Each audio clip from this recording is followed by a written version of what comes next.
Assalamualaikum warahmatullahi wabarakatuh. Waalaikumsalam warahmatullahi wabarakatuh. Baik, kita pada pertemuan kali ini akan membahas tentang teks apa?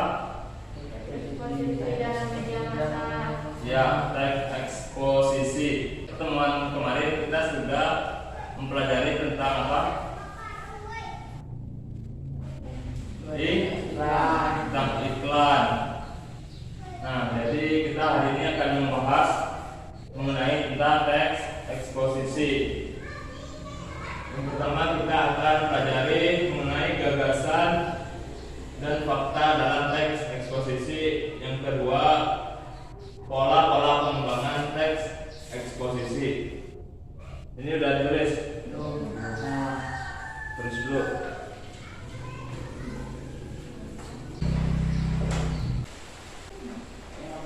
Baik, yang pertama itu gagasan dan fakta dalam teks eksposisi. Jadi sebelum memasuki gagasan dan fakta dalam teks itu, kita harus mengenali dulu apa itu teks eksposisi.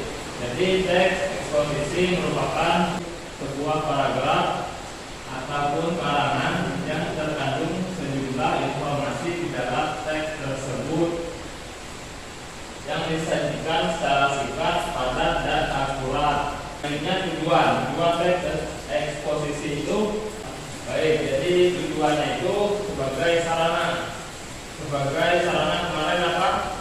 Bisa dikatakan apa? Alat. Sebagai sarana memberikan informasi tertentu supaya dapat menjadi jelas untuk menambah wawasan informasi kepada pembaca.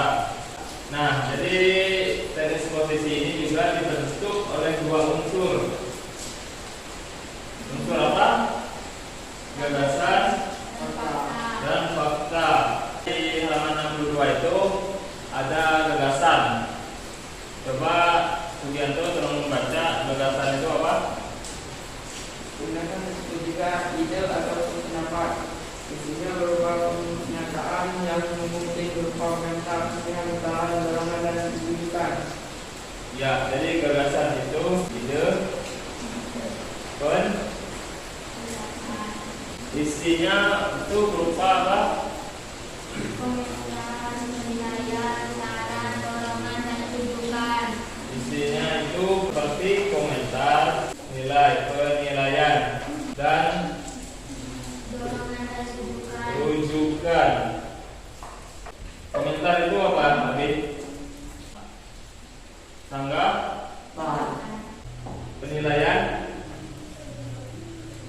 apa, Cacat? Betul, menilai sesuatu. Sesuatu hal. Yang kedua ada fakta. Fakta itu apa? Radit? Fakta adalah keadaan peristiwa yang merupakan kenyataan, suatu yang benar-benar ada atau terjadi dalam eksposisi. Fakta berfungsi untuk memperkuat gagasan dan juga diharapkan lebih menyebutkan khalayak. Ya, jadi fakta itu merupakan kenyataan terhadap suatu peristiwa dan keadaan. Terus misalnya gini.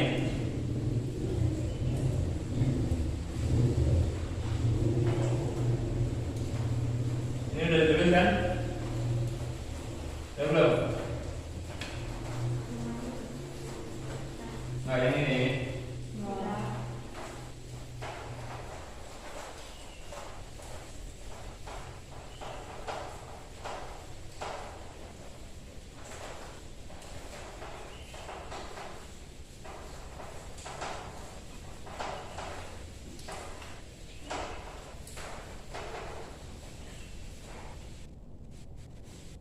Misalnya itu di halaman 62 ada gagasan itu sebut juga dengan ide ataupun pendapat.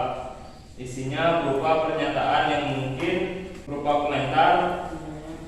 Terus habis ada apa?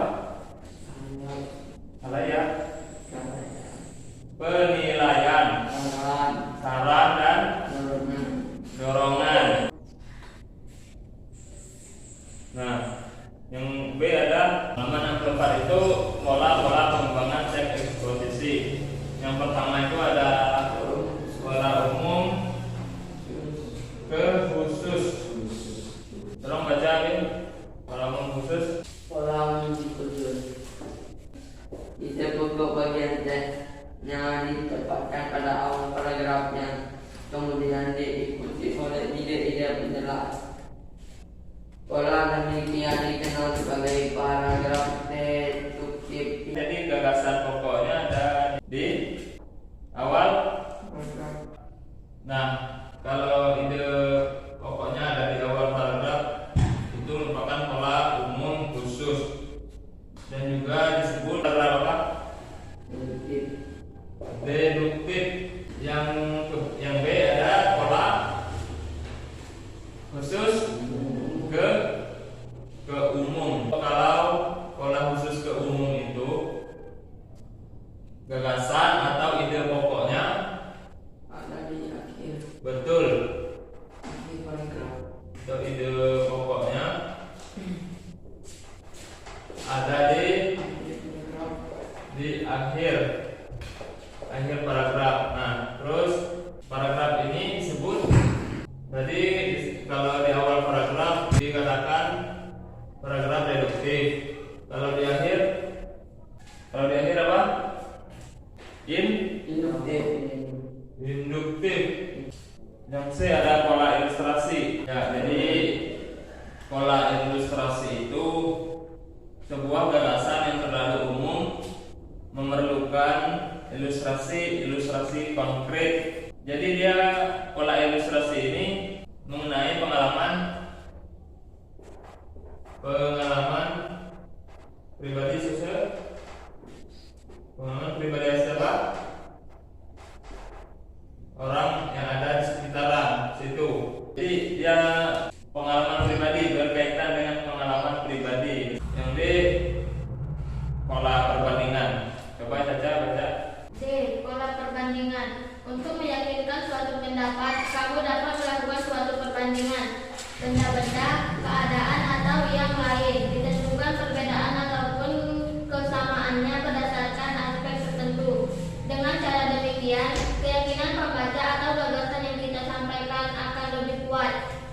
Ya, pola perbandingan itu untuk meyakinkan suatu pendapat. Bisa dicontohkan seperti apa? Misalnya kebakaran hutan tahun lalu dan tahun sekarang.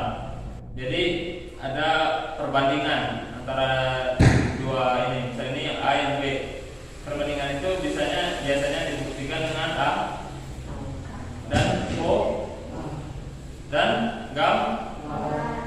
Ya, dengan angka juga dan gambar. Baik, tapi coba tadi teks eksposisi ada 4 pola. Yang pertama ada pola umum khusus. Yang kedua pola apa? Khusus umum, Terus pola ilustrasi, 3. Yang 4 pola perbandingan. pola umum khusus itu bagaimana? Yang berpola seperti apa? Yang berpola Gagasan, ide pokok gagasan ide pokok yang paragrafnya ada yang berada yang di berada awal di awal kalimat paragraf, dan paragraf itu disebut. deduktif. Coba Sugi, kalau pola tadi kan pola umum khusus, kalau kebalikannya pola khusus umum bagaimana? Gagasan atau Gagasan pokok, ide pokok terus yang di akhir dari paragraf. ya, dan itu disebut paragraf apa? Radit? Iya, induktif. Coba Radit sebutkan pola perkembangan teks eksposisi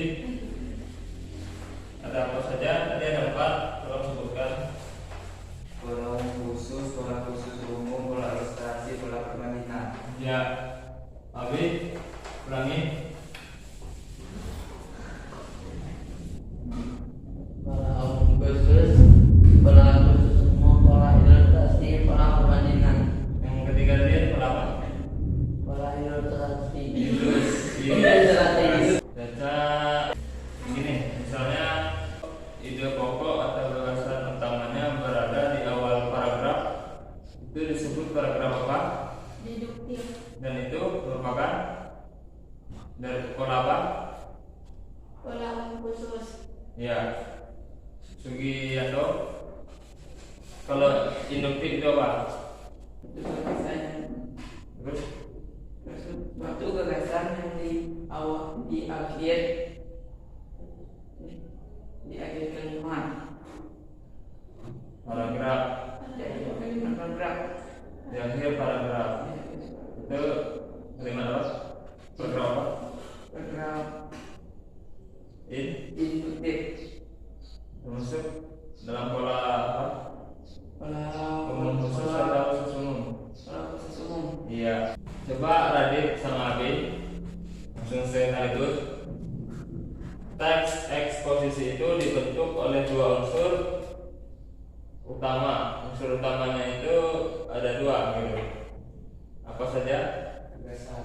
Terus Abi, Ini foto. gagasan apa Radit? Yang tahu? Coba. Gagasan dan fakta. Betul. Gagasan dan fakta.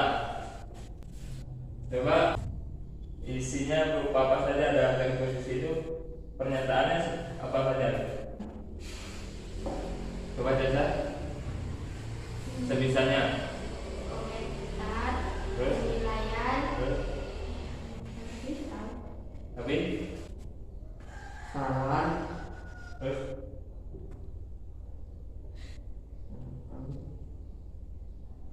lanjut lanjut. Melanjutkan. Betul. Sayang. Baik, adik-adik sekalian, kita hari ini sudah mempelajari mengenai teks eksposisi. Harapan kakak untuk selanjutnya atau seterusnya pun itu harus dibaca lagi di rumah, dipelajari lagi di rumah. Nah, jadi untuk hari ini cukup sekian dulu. Untuk mengakhiri